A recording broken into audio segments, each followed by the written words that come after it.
So hello everyone, number system का part 2 आज हम सॉल्व करेंगे। 2 क्वेश्चन हमने लास्ट सेशन में किए थे और इस सेशन में हम 3 क्वेश्चन और कवर करेंगे। टारगेट 3 डिजिट का ये हमारा दूसरा सेशन है।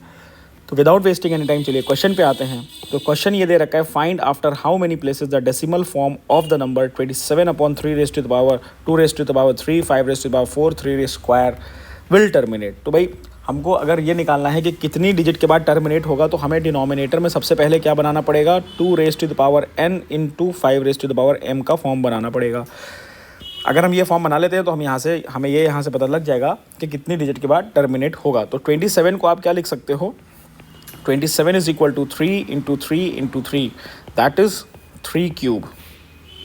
तो यहाँ से हमारे पास कुछ इस तरीके का एक्सप्रेशन आ जाएगा, 3 cube upon 2 cube into 5 into 3 square. और यहाँ से जो 3 है ये यहाँ से कैंसिल आउट हो जाएगा, तो आपके पास बचेगा 3/2 5 तो डिनोमिनेटर में 2 5 आ गया है। तो इससे ये तो पता चलता है कि ये एक्सप्रेशन टर्मिनेट होगा, लेकिन कितनी डिजिट के बाद होगा इसके लिए हमें क्या करना पड़ेगा, डिनोमिनेटर में 10 बनाना पड़ेगा। तो 10 बनाने के लिए भाई 5 है, अगर 2 पे भी पावर 4 आ जाए तो हमारा काम हो जाएगा। तो न्यूमरेटर और डिनोमिनेटर में हम 2 से डिवाइड और मल्टीप्लाई कर देते हैं। तो यहाँ से हमारे पास आ जाएगा 6/2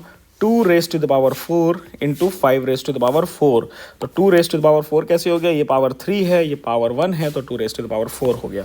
तो एक्सपोनेंट की प्रॉपर्टी से हम इसको लिख सकते हैं 6/2 इंटू 5 4। तो यहाँ से आ जाएगा 6/10 तो भाई 10 पे पावर 4 है, तो इसका मतलब क्या हो गया, सो decimal form will and after 4 decimal places, है ना, 4 डेसिमल प्लेस तक जाएगा। इंपॉर्टेंट क्वेश्चन है, 2 नंबर में या 1 नंबर में आ सकता है, तो इसको ध्यान में रखिएगा। सबसे पहले हमें डिनोमिनेटर में 2n इंटू 5m का फॉर्म बनाना है। अगर ये फॉर्म हम बना लेंगे तो इससे क्या हो जाएगा कि ये पता चल जाएगा कि डिनोमिनेटर ये पूरे एक्सप्रेशन को टर्मिनेट करेगा, और कितने डिजिट के बाद टर्मिनेट करेगा, तो उसके लिए हमें 10 बनाना पड़ेगा डिनोमिनेटर में। अगला क्वेश्चन है हमें कि Euclid division algorithm to find HCF of 255 and 867। काफ़ी ज़्यादा इंपॉर्टेंट क्वेश्चन है, हर बार यूक्लिड डिवीजन लेमा का एक क्वेश्चन आता है। तो सबसे पहले हम यहाँ से क्या लिखेंगे, तो according to Euclid division lemma A is equal to BQ plus R, ये हमारे पास एक रिलेशन होता है, इसका बिल्कुल ध्यान रखना है, ठीक है। तो हमको किसका एलसीएम निकालना है, 867 एंड 255 का। तो यहाँ से भाई जो 867 है वो ग्रेटर देन है 255 के। सो 867 जो होगा वो यहाँ से आ जाएगा 255 इंटू 3 प्लस 103। जब हम 867 को 255 से मल्टीप्लाई करेंगे तो 3 टाइम्स में जाएगा और 103 इसका एलसीएम बचेगा। अगेन नाउ डिवाइड 255 बाई 102, जो यूक्लिड डिवीजन लेमा का प्रोसेस है उसी को हमें फॉलो करना है। तो 255 is equal to 102 into 2 plus 51। जब आप इसको डिवाइड करोगे, 255 को 102 से डिवाइड करोगे तो 2 टाइम्स जाएगा और 59 इसका क्या बचेगा, रिमाइंडर बचेगा। हमको ये प्रोसेस तब तक करना है जब तक रिमाइंडर में 0 ना आ जाए। तो अगेन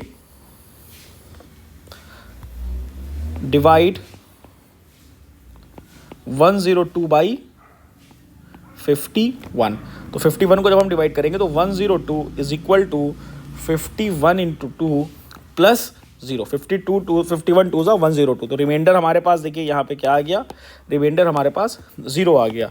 तो इसका मतलब है जब रिमाइंडर 0 आता है तो जो हमारा जिससे हम डिवाइड करते हैं, जो हमारा डिवाइज़र होता है, वही हमारा क्या हो जाएगा बेटा, HCF हो जाएगा। तो यहाँ से हम क्या लिख सकते हैं कि जो HCF है वो हमारा क्या है, 51 है।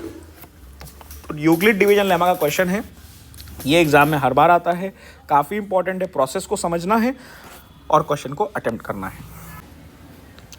तो अगला क्वेश्चन हमारे पास है, if HCF of 65 and 117 is expressible in the form of 65 and minus 117 find the value of n।